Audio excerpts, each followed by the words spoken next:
Hey guys, welcome to this week's podcast episode. And I've got a fantastic guest for you today, Richard Walsh. He's a strategic coach. He's got a military background. He teaches clients how to use their use physical fitness, their mindset to improve their strategic coaching, their vision, and overall performance. And I'm really happy to have him on the show to inspire, educate the audience. So, Richard, welcome. Thank you, Chris. Great to be here. I'm excited. Yeah. You start off by introducing yourself, what you do, and I'm really excited to delve into the conversation about your company. Well, awesome. Yeah, I've been in business 30-ish years, 35 maybe. Coming out of the Marine Corps back in 87, I started the business, working for myself, got all that figured out, and did pretty good for 20 years, did really, really good. Was the best of what I did, and things were going awesome till 08, 09 hit, then everything collapsed, and I collapsed with it. I lost everything. I lost my home, my business. I had 6 little kids at the time. So we had to kind of restart, reprime the pump, so to speak, get going in a whole different direction. And we did. We scaled a couple new businesses, started doing really well, even after losing everything. And then people started asking me how I did it. And that whole thing began the mentoring process. Well, I did this, and I showed them, well, what are you doing? I started helping them. And of course, as an entrepreneur, you go from mentoring, which is free, to coaching, which is paid, right? So I said, well, I might as well start a coaching business. And I wrote a book. I wrote a best-selling book called Escape the Owner Prison. And I wrote that about kind of my journey through all that stuff and being trapped by my business, meaning that if I didn't open the door, the business didn't run. I could take a week off here and there, maybe 2 weeks, had to call in every other day to check. I had people working for me, but I really hadn't put the business together the way it needed to be. It wasn't systemized. It wasn't self-running. I didn't have people with authority in there, right? I just kind of let them do the work and made sure they did it. So that wasn't a really good plan. So, part 2 became, let's do this so it can run itself, so I can have freedom. I can be with my family. We wanted to homeschool our kids all the way through and everything else. They were just starting to get to that age. So I made that happen. And again, by doing that, I figured I saw these patterns that most businesses suffer from. And that's they start, Chris, the first 2 years, and you got to work really hard, right? You got to figure everything out. You're going to wear 9 hats. You're going to roll through this thing, and there's no getting around that. There's no magic pill that isn't work when you start a new business. So we get that. But the problem is, next thing you know, 10 years has gone by, and you've repeated the first 2 5 times. And that's why you're stuck. You've never been able to scale. You've never been able to delegate. Never been able to automate. And you're kind of stuck doing all the work. So I started really recognizing that pattern. And that's when I came in with my tactical and strategic solutions and really started turning these businesses around. Not turning them around in the sense that I started giving them freedom, right? I started getting those owners where they could delegate properly and people could take that delegation, actually run with it and do well, not just tell someone to do something and have them figure it out. Right. So once that all got dialed in, we started just seeing lives changed as a business owner, because we all get into business for freedom, right? To control our time, to make more money, to make impact, right? So my whole big movement now is helping 10,000 business owners create freedom, profit, and impact in their business. And that kind of brings us up to where we're at today. Yeah, really great introduction. And because you alluded to a lot of different things. And so, the first thing was, what do you mean by owner prison, and how do you escape that?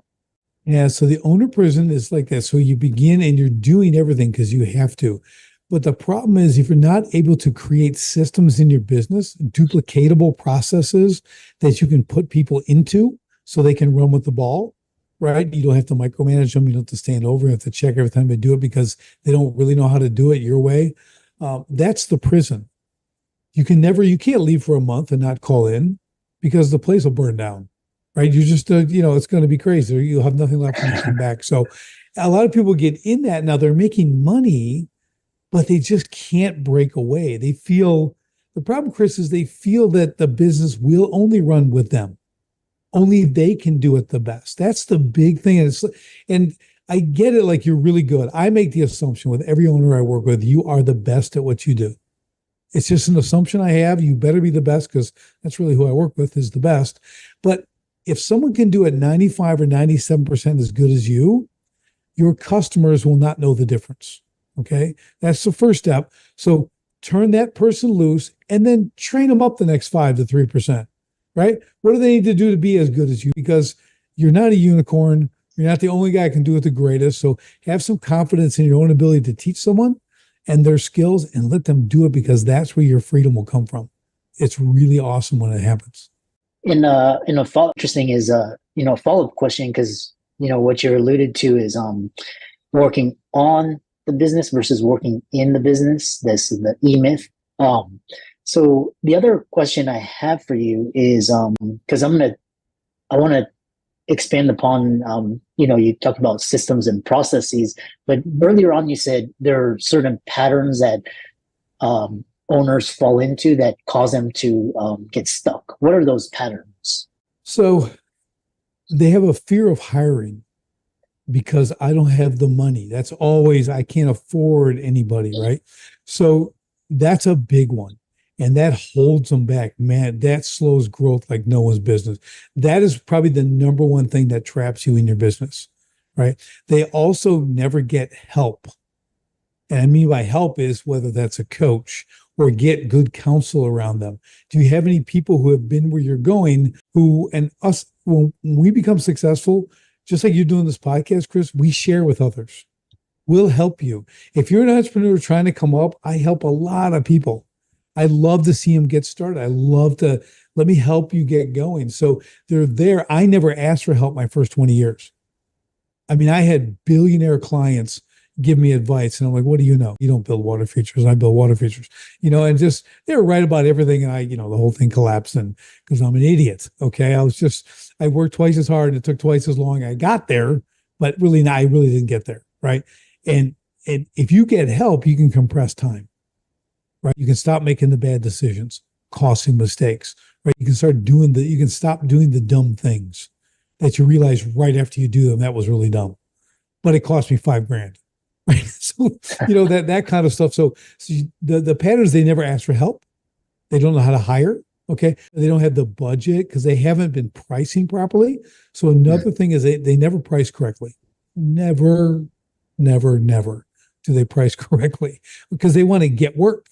Right. And I understand that. And I can be a little harsh. I'll say, well, that's great if you're 14. Okay. And you're pushing a lawnmower. That's great. Go hustle and get some grass to cut from the big guy. That's all good. But we're an adult here. You build, again, my assumption is you're great at what you do. So you build or provide great service or great product. So you need to understand your value and drive the value of that product with your sales. Don't sell by number. Don't sell by price. That's a race to the bottom. You'll destroy your business. You'll never get out of that trap. It ends up costing you your business. It really does if you don't price properly. So those are a few of the main things that you'll see over and over again. It reminds me, because when I was in training, I trained through the financial crisis. I trained through COVID, and it was interesting was, these hospitals that are struggling and they cut their budgets, marketing, advertising, a lot of companies. And, one interesting thing I heard was someone was saying during these times, these businesses, they should double down on their marketing. And, so it's kind of the counterintuitive thing to do. So the other question I have for you is because, in the kind of traditional method, you had processes and, building a team. A lot of it was people dependent. So what sort of systems and processes these days is software and artificial intelligence versus actual people? Because I've got mostly my systems and processes are software now. Right. I think it's really important. And this is another thing when you're trapped in the owner prison, it's hard to look forward. You're not seeing, when you hear about AI, you're going to think Terminator and it's the end of the world. Okay. Now, it could go that way. There's a lot of propensity for evil, but there's also a lot of good things we can use it for, right? So there's 3 things you do in your business: automate, delegate, and eliminate. Okay. Automate, that's what you're talking about. There's so many opportunities in a lot of different ways, not just AI for writing emails or getting good subject lines or tracking numbers or doing whatever, right? You got virtual assistants. You can hire someone who's perfectly qualified speaks great English, lives in the Philippines. You pay him $6 an hour, and you can get that 24/7. Right now, you don't have that in-house person who's going to call in sick and etc. The whole people experience. And I'm not saying we need to eliminate people altogether, but there's a lot of stuff you do in your business that you can farm out, right? And that's what you want to do. And then delegate is really important too, like I was saying a little bit earlier, but you have to be prepared to delegate. You don't just get someone and tell them to do something. They have to have a detailed lane to run in so they know how to succeed. What does success look like? How can they, when you give them the ball, how can they run for the goal line, right? That's what we want to do. And then the elimination part is great. We want to eliminate cost overruns, redundancies, right? Things like that. But you also want to eliminate you. Okay, you want to eliminate what you're doing in the business. You want to be focused on what we call your 5%. That's the 5% of the business only you can do. Visionary stuff, bringing in the big clients, right? Doing that kind of, understand the growth, where you're going to go, market share, stuff like that. That's what looking at AI. What can I use in my company that's coming down the pike? Because now you have the bandwidth to do that. You have the mind space, right? So those are some of the things. Yeah. Very like I was joking with my friend the other day. We were like, yeah, AI and software can run 24/7. It's like basically a fixed cost. And we can productivity efficient, very efficient. And like when you have people, you have to deal with fights with your spouse or your others,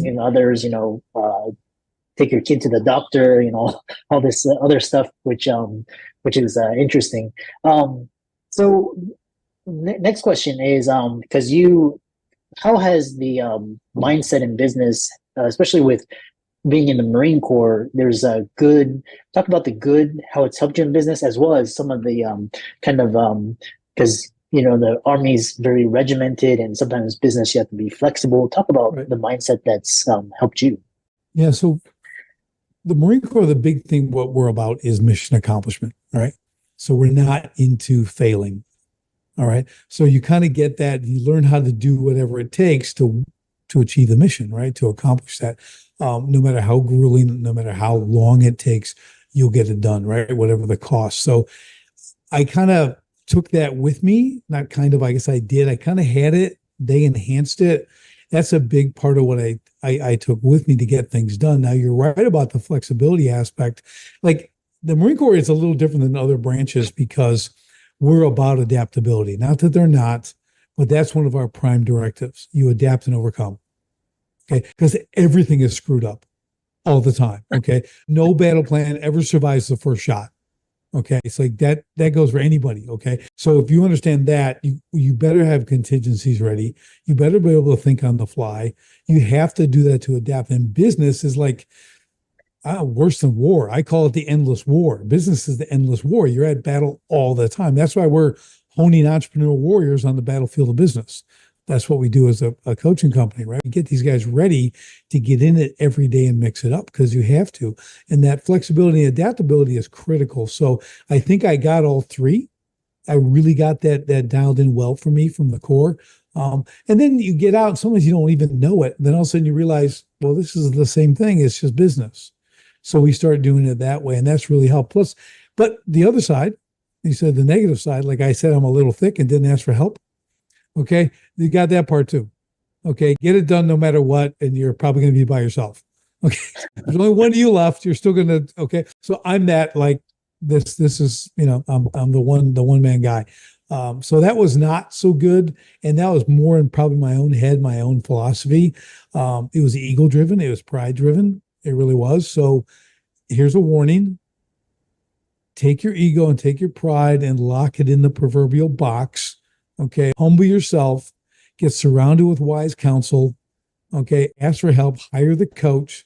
Spend the money early to save yourself a ton of time so you can get the success that much faster. Yeah. Well, that's and then, because a lot of the entrepreneurs on this podcast, they've had a military background, and it's especially when it comes to training your mind and your body, it's really a lot of entrepreneurs, they really put a lot of focus into their sleep and their emotional mental health so that they can perform at their peak. So I love this, and kind of talk about giving back and how you balance like family and your relationships and kind of business as not just to accumulate and just, but actually to kind of help Right. people and solve problems. Yeah. So here's the thing. So we talk about getting trapped in owner prison. We got a hot mess in our business, right? We got to do everything. We can't scale. We can't get the time, right? Okay. But then someone walks up to you and says, "Oh, you know what you need? You know what you need, Chris? You need work-life balance." And then they walk away from you like they just said some lofty, they just enlightened you, right? And you're going, "Yeah, you want to tell me how to do that?" And they don't tell you because they don't have a clue. Okay, they don't have a clue. They just it's a catch little thing people say. So, but guess what? I have clues. Okay, I can tell you how to do it. All right. Then the first thing you have to do, and it's called the 5 F's. Okay, balance comes from the 5 F's. It's faith, family, finances, fitness, and friendships. Those 5 F's are what going to give you your work-life balance. But here's the problem. If your business is a hot mess, taking all your time and everything else, you can't address the 5 F's. You have to fix your business first, get that dialed in. And then when you have the margin of time, then you go work on your faith, work on your family, work on your finances, work on your fitness, work on your friends, right? Now you can do that, but don't think you got this crazy business that's taking 80 hours a week. And then you're going to add those 5 things on top of that. It's impossible. Okay. But the little guy who said you need work-life balance, they think you can do it. They've never done it, but they think you can do it. So you can't do it. Okay. Fix your business because that's your income generator. That's how you live. Don't quit your business, go get a job so you can work on the 5 F's. That's ridiculous because you're an entrepreneur. You're made to do this. You built this business. All you have to do is correct it, systemize it, get it going. Then you have the life of your dreams. Then you can work on those 5 F's because faith, everyone's got their level of faith, right? Wherever they're at on that. That's great. That's a big thing. Family is next, right? Now, in my order, it's my wife and I, then our 6 kids. Okay, we come first. Okay, the kids don't come before my wife and I. Okay, we had to fix that. Like, nope. And you know what that looks like? Here's an example. My wife and I have a nice little conversation at the table. My son, Augustine, comes up. Hey, mom, can I get it? And I said, whoa. Okay, you don't interrupt us. You hold on. When we finish talking to each other, you can ask if you can speak. Okay. Like you have to put that priority in that this relationship is important. We're the mother and father. Teach them a little respect, but also understand the rank, right? This is what it is. You wouldn't do that, whether it's in the, and I'm not saying it's military, but you have to create that, right? So, because they're going to have to do it when they get married and everything else and have kids, right? So that's a big thing there. But then we get into finances. Critical, right? That's the number one cause of divorce, right? So think about that. Now, add a messed up business. Okay, like you're working all the time to keep that going and you can't get time away and you're not really watching your finances because you're like paying everybody else first. You're paying yourself last because that's what you think you're supposed to do. You're making these sacrifices for the good of the company. Yeah, your wife's probably not too thrilled about that. Okay. So or your husband, whatever direction it's going, I'm telling you, it doesn't work. So that's going to crush relationship. So you're going to hope the kids come and break the conversation because it's just going to be about money all the time. Okay. So you're going to hope they interject just to break the tension. Okay. So you got to get that dialed in. So remember, I always tell people anything you don't pay attention to goes away. Okay. That includes your wife or husband. That includes your money. And it can even include your children, right? You have to pay attention to stuff. So get that dialed in. Then we go into fitness. Okay, fitness and health, fitness and nutrition. This is a really, really important factor and I've been victim of it. I've always worked out. Marine, I'm a champion boxer. I'm a black belt. I do all this stuff. I train people and it's all good. But I've had times where the business got so stressful, I'm getting three meals from a window. Give me the next thing, and all of a sudden I'm a 300-pound land tuna. I'm like, what happened to me? Start working out again, get back. But again, it's stress, it's the business, it's all this other stuff, but you've got to focus on the nutrition and the health. Okay. And the fitness. You really got to, because yes, it keeps your mind sharp, but physically you can move, you can operate, you've got the energy, the alertness. And that's part of it. You got to make your workout a routine. got to be 4 or 5 days a week. It has to be. We have a saying, if you're not fit, you're not fit to lead. And it hurts people's feelings, but it's just the way it is. Okay. I mean, if you got two people, one guy's obese and one guy's lean and mean, and you're asked to follow one of them, which one are you going to follow? Okay. Yeah. We all know the answer, right? We don't have to say it. We all know what the answer is. So, and I'm not saying you have to be an Adonis and spend all this time being narcissistic in the gym. What I'm saying is have energy, be able to do things. See, my philosophy is, can you do for two? If I had to grab my son and carry him down 2 flights of stairs and a half mile down the road, can I do that? Or am I going to have a grabber and die at the bottom of the stairs? Okay, because I'm unfit. So I have to also provide and protect my family, as that's my role. So I got to maintain fitness and skills. I keep all my skills up. I box, I do all that stuff. So today I love it. So part 2 of that is the nutrition. You can't out train a bad diet, right? So whatever you're stuffing in your pie hole, okay, this is where it happens. It happens with what you eat, because you can work out all you want. It's not going to matter. So just start making the little changes, start getting more whole food.